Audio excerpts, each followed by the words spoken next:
brasileiro tem como hábito é não pensar no futuro. Nós não temos a cultura de pensar no futuro, de pensar no amanhã, de pensar na aposentadoria, porque depender só do INSS complica também, né? E é bom pensar no algo mais, né? Só que para isso precisa economizar um pouquinho para bancar uma previdência complementar. E vamos tratar deste assunto a partir de agora, porque nós estamos recebendo a Daniele Xavier, também a Carolina Simões e a Patrícia Mota Fagundes, que estão integrantes da ASC Prev, e reúne as 3 entidades de previdência complementar em Santa Catarina que criaram o programa A Escolha Certa.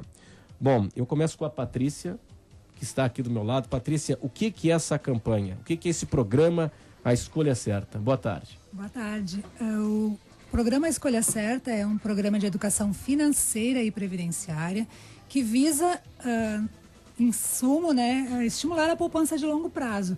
E o que é isso? É preparar o futuro. Na verdade, é você começar a pensar hoje no seu futuro, que o que muita gente não faz. O futuro chega logo, logo para todo mundo. Então, qual é o nosso objetivo? A gente, através de ações integradas, no nosso caso, a gente busca realmente fazer um estímulo à poupança de longo prazo, que é a cultura financeira, que é a base da cultura previdenciária. Muito bem. Daniele, como é que vai funcionar o programa, na prática? O programa ele já existe desde maio do ano passado, maio de 2012, e aí nós já estamos desenvolvendo várias ações, né? Nós temos um portal, que é www.aescolhacerta.com.br. Nesse portal nós temos várias iniciativas, como notícias sendo atualizadas diariamente, tirinhas, revistas em quadrinhos, vídeos educativos. Nós temos um mascote do programa, que é um robozinho muito simpático, que é o Caprev 13. Então, existem vários vídeos educativos que esse mascote faz.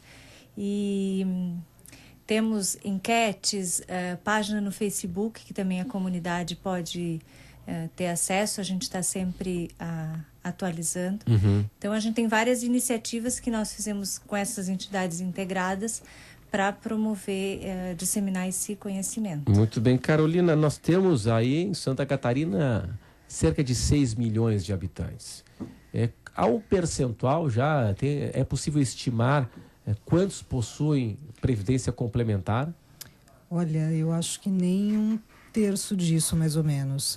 São poucas as pessoas que possuem, porque a previdência complementar está diretamente ligada à empresa que a pessoa trabalha, né? Então, a pessoa trabalha numa empresa que tem que ter uma entidade que oferece esse benefício.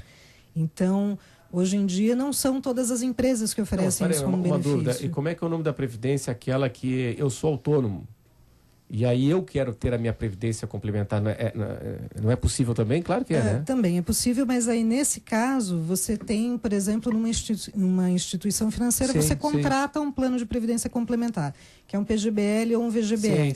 Sim. No nosso caso, não. É um benefício que a própria empresa que você trabalha oferece. Então, a empresa entra com uma parte, um percentual do salário do funcionário, o funcionário contribui mais um pouquinho, isso forma uma poupança, digamos assim, e o funcionário tem um benefício excelente, porque nenhum outro rendimento no mercado vai dar isso, né? Esse aporte de 100%, né? Exatamente. Ou às vezes tem gente que varia, né? Mas um para um, né? 1 para 1, então assim... Vocês representam somente o serviço de previdência complementar, esses serviços que são ligados às empresas ou também dos bancos? Não, em grande parte na nossa associação, sim, são ligados a entidades. Entidades que são... É ligado a empresas. Mas nós temos uma parte também que é ligada a entidades de classe e associações, que são os instituídos, os planos instituídos. A modalidade do plano é um pouquinho diferente daí. Associações profissionais. Exato, entidade de classe.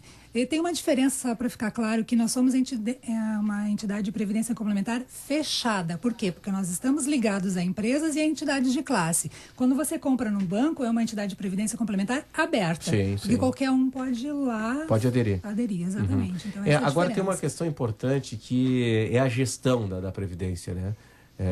A gestão desses recursos, né? Do aporte, né? Do bolo, do acumulado, do caixa, né?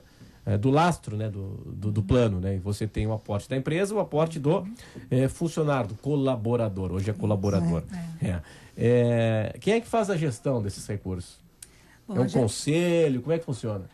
As entidades todas têm uma diretoria executiva, né? Que normalmente faz a gestão. E todas... É que tem uma legislação muito forte em cima dessas entidades, tá? E todas as entidades têm também conselhos deliberativos, que fiscalizam, conselho fiscal que fiscaliza toda essa diretoria.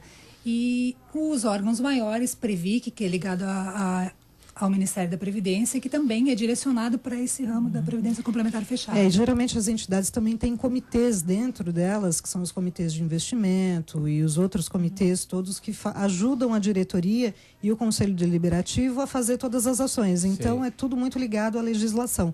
Não pode fugir do que a legislação rege. Né? Só complementando essa questão da legislação, né, que a Carol e a Paty comentaram, a legislação é muito forte e existem percentuais e limites para cada tipo de investimento. E aí toda entidade tem que elaborar anualmente uma política de investimento, que é aprovado por esse Conselho Deliberativo. Então, ali estão determinados dentro de cada segmento o percentual, regras, rating, tudo ali determinado. Então, a diretoria ela tem que seguir, que faz a gestão, arrisca todas essas determinações. Ainda com relação a isso, só para que fique bem claro, os conselhos deliberativos eles têm que ter representatividade, tanto dos patrocinadores, dos instituidores, como também dos próprios participantes. Então, ele tem que ter um equilíbrio de forças ali para que realmente a gestão seja o mais profissional possível. Provavelmente paritário, né? Não necessariamente. Mantém a representação dos funcionários, né? Eu acho que é importante a gente explicar para quem está nos acompanhando agora como é que funciona, por exemplo. Então, o trabalhador está contribuindo mensalmente, fora o INSS, ele está contribuindo mensalmente para um plano complementar, quer dizer, uma renda extra que ele vai ter fora a aposentadoria bancada pelo governo, é uma renda extra quando ele se aposentar. Como é que se dá a retirada desse dinheiro? Quais são as regras para a retirada desse dinheiro? Como é que funciona isso? Existem várias formas, né? Hoje, muitos jovens, até no início, resistem de entrar num plano de previdência, porque hoje não é mais como antigamente que você entrava numa empresa e se aposentava nela. Então, você iria contribuir até a sua aposentadoria. Hoje, muitas vezes, as pessoas entram, têm outras oportunidades, vão para outras empresas. Então, a legislação ela também teve que se moldar a essa nova realidade. Então, existem os institutos, que a gente chama, que são as formas de como que você vai utilizar esse dinheiro se você sair da empresa que está te patrocinando. Sair, no caso, por demissão, por afastamento, antes da aposentadoria? Antes da aposentadoria. Isso. Como é que funciona hoje, então? Aí, existem 4 formas, que seria o benefício proporcional diferido, que a pessoa deixa o recurso lá na entidade de previdência, fica rentabilizando. Quando ele tiver condições de se aposentar... Mesmo fora da empresa. Mesmo fora da empresa. Fica o dinheiro lá rentabilizando, ele não contribui mais. Ele não contribui mais? Nessa modalidade de benefício proporcional. Ele saiu da empresa, ele não contribui mais nada? Ele saiu da empresa, ele tem 30 mil reais acumulados. Sim. Mas ele não quer retirar esse dinheiro. Ele deixa lá, esse dinheiro vai sendo rentabilizado. Quando ele chegar a poder se aposentar por idade... Mesmo que faltem 30 anos, 20 anos. Tem pessoas que optam por isso. Sem contribuir mais nada, tá? E daí, quando ele tiver essa idade, ele vai na entidade, agora eu posso me aposentar, ele começa a receber isso como uma renda mensal de aposentadoria. Mas como é que é essa retirada? Daí, cada plano tem as suas regras. Depende dos regulamentos dos planos. Dos regulamentos. Tem uns que tem percentual, valor fixo. Agora, no caso desse afastamento aí, aquela contrapartida da empresa... Ela cessa. Ela deixa de existir. Não, mas eu digo até o momento. Esses 30 mil reais, digamos 15 mil ele colocou e 15 mil da empresa. O dinheiro da empresa fica os 30, perfeito. nessa modalidade. Aí existe a modalidade de autopatrocínio. Tá. Antes você estava sendo patrocinado pela sua empresa. Você botava 100 reais e a empresa te colocava 100. Você saiu da empresa, você pode continuar no plano, só que você coloca 200. Entendi. E aí você continua... Esse é o jeito de continuar. Não pode continuar botando só 100. Não, aí existem regras também de cada entidade. Tá. Então, por exemplo, tem entidades que assim, o percentual é 7% da tua renda, é a tua parte, 7% da parte da empresa. Quando você sai, você pode diminuir. Por exemplo, você escolhe 3% tua parte, 3% parte da empresa, fica quase Isso depende de cada empresa, de cada plano, mas a variação é essa, mais ou menos. Faltou um quarto ainda? Não, são 4. Tá. Aí tem o A portabilidade, por exemplo. Migrar para outro. Migrar para outro. Eu fui trabalhar numa outra empresa que também tem uma entidade de previdência. Você transfere esse recurso para essa outra empresa. O que é importante nesse caso é que a transferência não incide imposto de renda, tá? Então, portabilidade é um instituto que permite você transitar com esse dinheiro, você não põe a mão nele. Por quê? Porque daí não há incidência de imposto de renda, você continua acumulando no Não tem taxa nessa transferência. Não. Ou a pessoa, eu gostaria de transferir isso para um banco, uma entidade aberta, como a gente mencionou. Então, ele também pode transferir para lá. E o último e menos recomendável é o resgate. Claro. E aí você resgata, você paga imposto de renda, você vai usar para o consumo imediato. E quem faz isso é quem está na emergência, né? Que a gente não recomenda, é a pior situação, né? Ou a pessoa que não pensou direito, né, a respeito disso. E vai acabar utilizando esse recurso, às vezes, num bem muito... imediato né? E não carro, vai. Por exemplo. O que a gente mais. E aí, o melhor é você ficar como autopatrocinador, né? O que a gente assim incentiva, você manter a contribuição ou portabilidade, né? A gente não quer que fique, não necessariamente com a gente, mas a gente quer que as pessoas continuem a contribuir para a sua aposentadoria. O que é um fundo de pensão? Fundo de pensão é a mesma coisa que eu dizer uma entidade de previdência. É a mesma coisa. É a mesma coisa. O fundo de pensão é como se fosse um plano de previdência. Isso. É uma entidade de previdência. De gestão. Ela é responsável por fazer a gestão dos recursos. Então, por isso que a Daniela até falou que cada plano, cada entidade tem suas regras. Por quê? Porque essas regras são feitas de acordo com aquela massa de participantes. Então, uma empresa, por exemplo, pode ter uma massa de participantes que são muito jovens ainda. Então, ela vai ter algumas regras que vão atender essa massa. Outra empresa pode ter uma metade de jovens e uma parte já de pessoas que estão mais próximas da aposentadoria. Então, tudo é criado para atender essa massa. Agora, essa economia maluca que a gente vê hoje, né, essa volatilidade e tal, hoje nós temos que vários fundos de pensões, aí que está o dinheiro, nos fundos de pensões, é ali que está a grana, né? Imagina, com volume de contribuição, estão comprando, né? Os fundos de pensões estão comprando inúmeras empresas. E vai que um fundo de pensão comprasse 40% das ações do Eike Batista.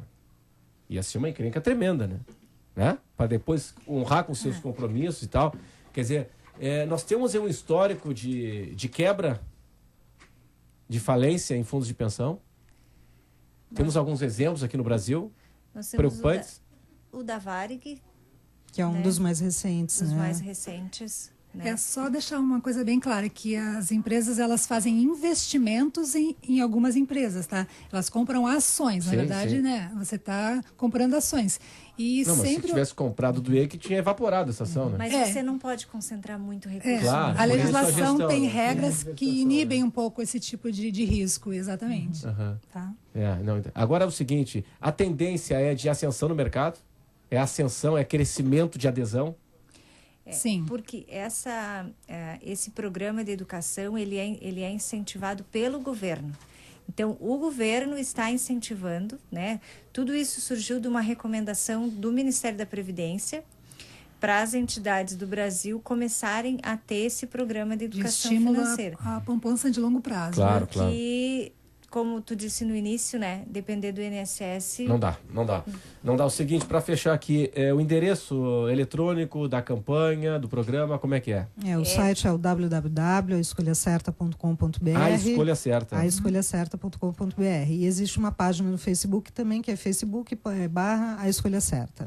Muito bem. Gurias, muito obrigado aí pela presença pela oportunidade. De todas aí hoje aqui conosco, trazendo informações sobre o programa A Escolha Certa. Tem que dar uma conferida no programa lá, né, na internet, porque vale a pena pensar no futuro. Exatamente. Né? Se acessar a página no Facebook, todos os dias tem notícias bem atualizadas a respeito desses temas. Maravilha. Então, eu queria agradecer aqui a Carolina Simões, a Patrícia Mota Fagundes e a Daniele Xavier, que estão coordenando aí o programa A Escolha Certa. Vai lá, bota no Google, dá uma pesquisada, porque vale a pena. E pensar na família, nos filhos e tal, vale a pena. E faça a sua escolha certa, né? Comece desde já. Quanto antes, melhor. Para planejar a aposentadoria. Sem dúvida. Obrigado pela atenção. A seguir o esporte. Obrigada.